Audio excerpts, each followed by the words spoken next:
of this webinar alone is a miracle. The fact that I'm even displaying my beach background is a major accomplishment.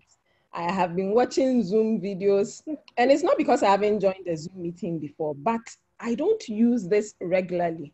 My daily run is meeting people, taking instructions, drafting pleadings, having them filed, cracking my research resources, drafting, handling trials, that sort of thing.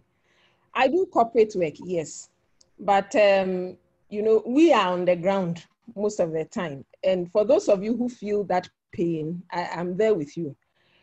Currently, we've had directives from the judiciary, which if you read carefully, do not even make it clear that filing is ongoing. But because of this webinar, I made some inquiries, and filing is actually ongoing, both electronically and manually.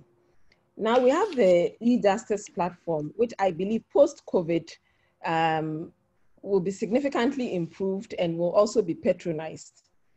But the thing is, some of us still don't have BP numbers, which is business partner numbers, which you need even to be able to file any process electronically around this time.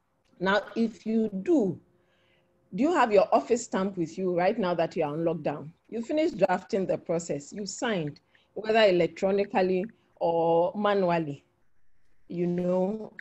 where is that stamp to place it on there and dispatch for online filing or manual filing? Now, if you manage to file, how about service on the person who is the target of the process? That is one area where we still have a problem. The LI for electronic service is yet to be passed. And so even when you succeed in filing processes, you cannot have them saved. I know that some of our judges have been innovative when we have applied for substituted service, and they have allowed us to serve processes via WhatsApp and email. But when it comes to initiating a fresh action, filing processes in pending suits, once you succeed, there's nothing that then allows you to use e-Justice or your own electronic means to serve these people. So litigation practitioners, essentially, if we are not careful, we could starve in the short term. However, it is not all that bleak. You can still at least file and have it in the system pending the lifting of this lockdown. We don't know if it's going to be extended. What else can you do? Deploy your resources into doing research and writing your addresses in advance. This may also be a time to look at new business opportunities. A lot of employers are going to have labor issues. With cash flows not coming in, those who have taken bank loans. I mean, litigation, in my view, will not die. But like David said, you can provide opinions. You may have to reach out to existing clients. Not every client of mine has a smartphone. They are not even going to be able to do WhatsApp. But you can call people personally, find out about their well-being, reassure them that you are there and you are still available on phone and you are working. You can compile a client list or database so that circulating information about the fact that you are still available for work is there. Again, we all have to watch out for the dangers of sending such information around. Another challenge I know litigators have is, unlike putting all your information on the cloud, yes, most law reports are available online. Ghana laws you may find on data center. But not every law firm can afford the cost of subscribing to some of these resources. But it looks like it's the way that we're supposed to be going coming forward. For instance, I know that even with the option of trying to prepare addresses, if one had documents available and research materials available, it'd be easier to do it. But those are some of the challenges. So I think online research resources and availability of laws is something that we should be looking at.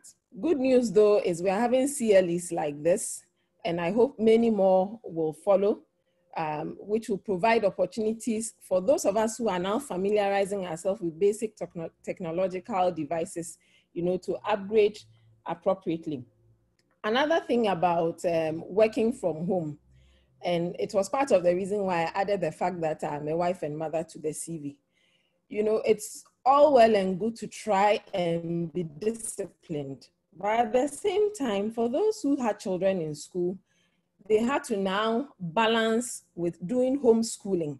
When you have the luxury of leaving your home and being in a physical office and somebody teaching your children is one thing. It's another thing trying to discipline yourself and now have the responsibility of overseeing your own children do their work. And depending on the ages of your children, it can be quite a challenge.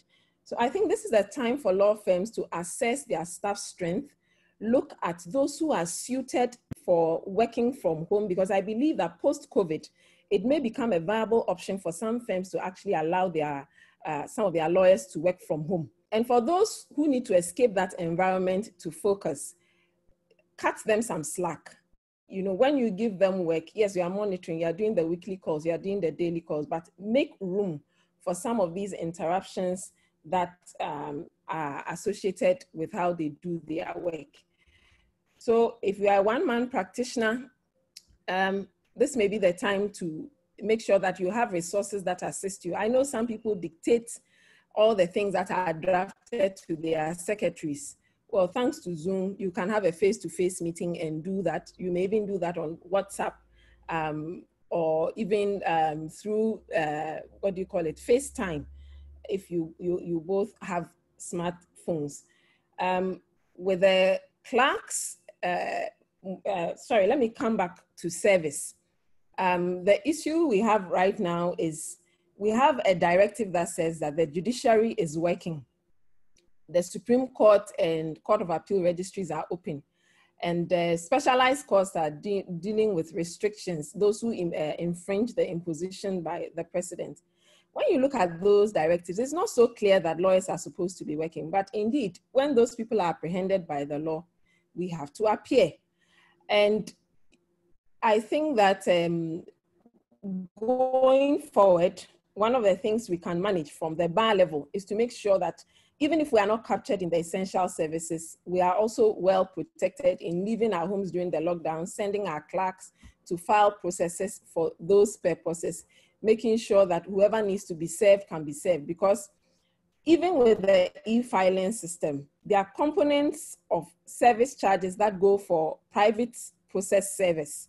Right now, they are on lockdown. They are not moving anywhere. The Judicial Service Process Service, they serve processes after judgment or on institutions that are exempt from paying filing fees and the like. So apart from the fact that the process cannot be served, even if the judiciary wanted to use these people, no provision has currently been made for their transportation.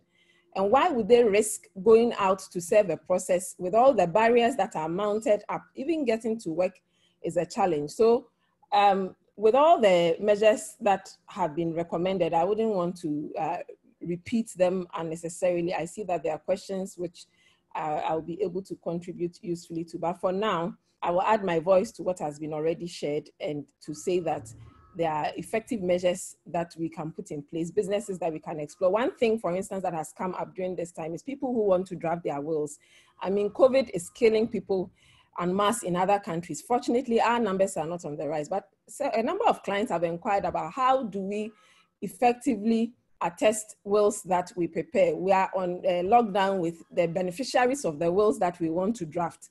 So who can witness it for us? And this will still be valid.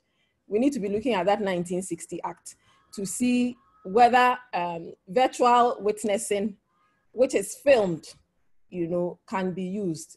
Directors signing documents or approving of contracts, not being in one place.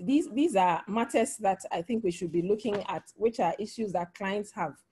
And like I said, client-sensitive matters which need to be dealt with urgently. Even if you have a ruling due, by the nature of the directives we have right now, even if that judge has written that ruling, there's no way for you to know about it or come. So I think that judges should be able to, for instance, forward such rulings to the registrars who can then disseminate it. Maybe it is time for them also to be asking us to put email addresses or a firm email address on the processes that we file, so that they can reach us with such information which would allow people's lives and businesses to progress, because those businesses are still working, some of them in the normal run of things. So I think I have exhausted my 5 minutes. I will pause here. All right.